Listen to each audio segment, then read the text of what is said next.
कोने में जाके देख, किसी कोने में बैठ करके बेटी आंसू बहा रही होगी। उस बेटी से पूछ उसके दिल पे क्या गुजरी है जिसने बाप खो दिया है। उस बेटे से पूछ उसके दिल पे क्या गुजर रही है जिसकी हजरत बाप के जनाजे के साथ उठ जाएंगी। और हमें हुआ क्या है, हम तो चाहते हैं अगर होटलों में भी तो जाकर के यूं मेज को देखते हैं, उसके बाद बच्चे को आवाज देते हैं, कहते बेटे जरा इधर आ। बच्चे को बुलाने के बाद कहते तुझे दिखाई नहीं दिया, ये टेबल साफ नहीं किया, ये मेज साफ नहीं किया। वहां जाके खसा भी दिखाता है, चाहे इसके घर के अंदर चूहे अजान दे रखे हो, वहां जाके सेठ की पूंछ बनता है, कहता है ये गंदा है, ये साफ ना किया। और तूने इतना कह लिया, अपनी खसा भी दिखा दी। लेकिन तुझे पता है तूने जिस बच्चे को आवाज दी है, कभी पूछना बेटे ये उम्र तो तेरी पढ़ाई की उम्र थी, ये उम्र तेरी तालीम की उम्र थी, इस उम्र में तेरे पास किताबें होनी चाहिए थी, इस उम्र में तेरे हाथ में कलम होना चाहिए था। आखिर मेरे बेटे बता तो सही, इस उम्र में तूने आके होटल में काम क्यों किया है? और ये कह के देखना उसकी आंखों में झांक के, वो बच्चा कहेगा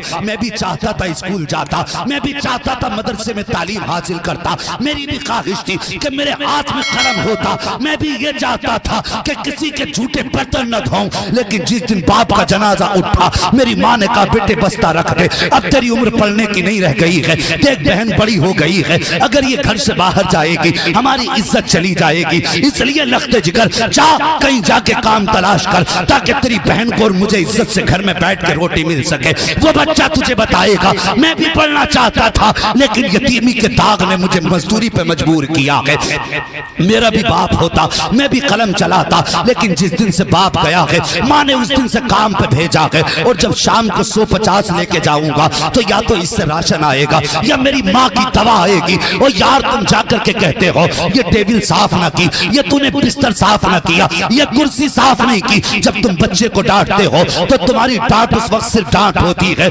लेकिन उसके बाद तुम्हें पता है जो होटल का मालिक होता है वो यतीमों के साथ कौन सा सलूक करता है, उन्हें जूतों से मारा जाता है, उन्हें गालियां दी जाती हैं। और तू नाक तक खाने गया था, कम से कम ये जुल्म तो ना करता कि किसी यतीम को तेरी वजह से जूते पड़ रहे हैं, तू ये सितम तो ना करता तेरी वजह से यतीम को गालियां मिल रही हैं। और यार कभी होटल जाया करो, अगर छोटे बच्चे काम करते मिला करें, करीब बुला लिया करो, हाथ पकड़ के पूछ लिया कर बता बेटे तूने भी खाया है कि नहीं खाया है, अगर नहीं खाया है अपने साथ प्लेट में शामिल कर ले या अलग से उसके लिए खाने का इंतजाम कर, अपने साथ बैठा के अपने सामने खिला। और उसके बाद चलते वक्त अपनी जेब से 150 निकाल, और तू तो 500 का खा के चला गए, क्या फर्क पड़ा तेरी जेब पर? अगर तू 100 रुपए निकाल के यतीम की जेब में डाल दे, सर पे प्यार से हाथ रख दे और दुआएं दे के चला जा, खुदा की कसम जब शाम को बच्चा वापस जाएगा माँ के हाथ में जाकर हर दिन से ज्यादा पैसा देगा, माँ पूछेगी बेटे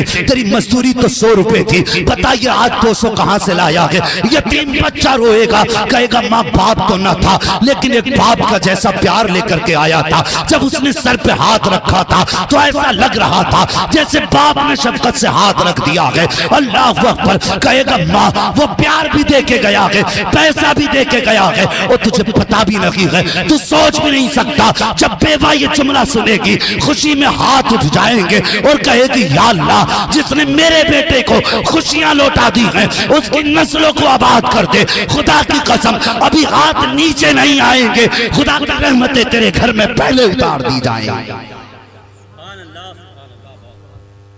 सोचो कितना बड़ा भाव है यतीमी का, कितना दर्द होता है उन लोगों को जीने में जिनके सर से बाप का साया उठ जाता है। ऐसा समाज अगर आपको मिले, अल्लाह तौफीक दे, अगर नए जूते लेने जा रहे हो और यतीम नजर आ जाए तो मारो गोली जूते को, जेब में हाथ डाल, यतीम की जेब में पैसा डाल दे। खुदा की कसम यहां यतीम की वजह से तू टूटी चप्पल पहन, फिर देख जब पुलसराज से गुजरेगा तो अल्लाह के फरिश्ते अपने पर बिछा देंगे।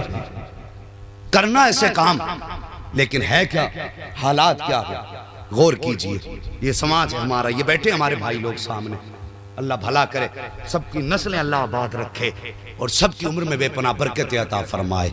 जरा मोहब्बत से कह दो या रसूल अल्लाह। इतने खामोश लोग, मैं समझता हूं कि यकीनन आप ध्यान से सुन रहे हैं, और मैं इस चीज का आदी भी नहीं हूं कि आप शोर मचाएं मुझे मजा आए, मजा तुम्हारे शोर से नहीं लेना, मजा तो तब आएगा जब मुस्तफ़ा मुस्कुरा के कह देंगे आ जाओ। जब दुनिया सो रही थी तुम बैठ के मेरे मदीने वाले मेरी बातें, मेरी गलियों की बातें, मेरे शहर की बातें कर रहे थे। अल्लाह अकबर, तब मजा आएगा, आज कोई मजा नहीं है। हाँ, गौर से सुनना हमारे समाज में क्या नहीं हो रहा है आज। अल्लाह अकबर, देखे होंगे आपने अक्सर जब कोई बच्चा यतीम होता है तो हमारे समाज में लोग होते हैं, कुछ अलग तरह के लोग होते, तो वो उनका भतीजा लगता है रिश्ते में। जो यतीम हुआ है भतीजा, सगा भाई दुनिया से गया, तो तीजे तक तो भतीजों को अपने सीने से लगा के रखते, कहते नहीं नहीं बेटे उदास ना होना, बाप नहीं तो क्या हुआ, हम हैं तुम्हारे साथ। तीजे तक बड़ा प्यार देंगे, क्योंकि तीजे तक अक्सर मेहमान आते जाते रहते हैं, आते जाते रहते ना 3 दिन तक, तो लोग तो दिखाने के लिए भतीजों को सीने से लगा के रखेगा, और 3 दिन के बाद फिर भूल जाता है कि मेरा भतीजा किधर है, मेरी बेवा भाभी कहाँ है। फिर अपनी मस्तियों में मस्त हो जाता, चूर हो जाता अपनी खुशियों में, और उसके बाद क्या करता है फिर, अल्लाह अकबर, फिर अपने घर में गोश्त की खुशबुएं आ रही हैं, उधर यतीम के घर ईद के दिन भी गोश्त नहीं है।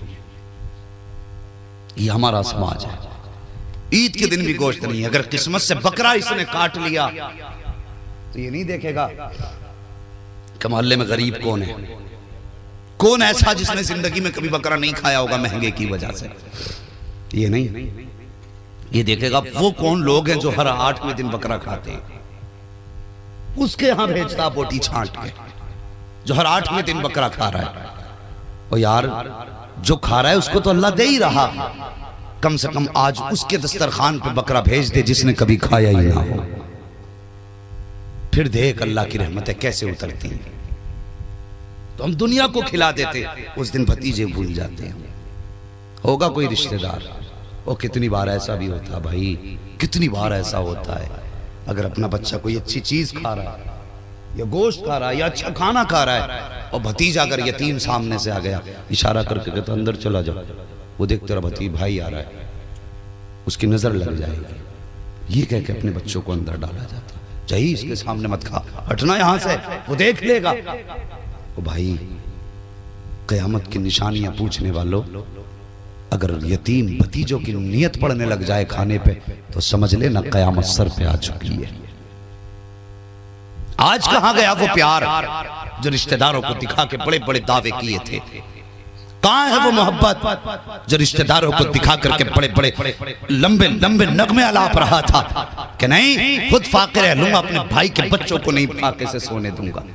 एक बार भी पूछा जाके कि तुम्हारे घर से आज धुआं क्यों नहीं उठा, तुम्हारे घर से आज घर के खाने की खुशबू क्यों नहीं आई?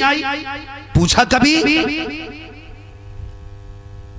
ओ यार, हम उस समाज में रह रहे हैं आज जिसके अमीर चचाओं ने गरीब भतीजियों का जीना हराम कर दिया।